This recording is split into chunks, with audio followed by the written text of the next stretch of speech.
వారి కనులు భారముగా ఉన్నాయంట. వారు చేయాల్సిందేంటి? భారము కలిగి ప్రార్థన చేయాలైతే వారి కనులు ఎట్లున్నాయి? నిద్రాభారం. విడిచిపెట్టబడిన వాడు, ఒంటరి వాడైపోయాడు. నిజమే. That is the time that our faith will be tested. అప్పుడే మన విశ్వాసము పరీక్షించబడుతుంది. మన వారెవరూ లేనప్పటికీ మన ఆధారము దేవుడే. అందుకే నా కొండ నీవే, నా కోట నీవే, నా ఆశ్రయ దుర్గము నీవే.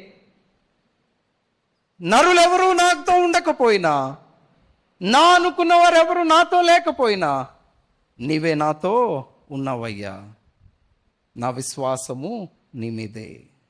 మన విశ్వాసము పరీక్షించబడినప్పుడు స్థిరముగా దేవునిలో నిలిస్తే దేవుడు మనకు జయం అనుగ్రహించువాడుగా ఉన్నాడు.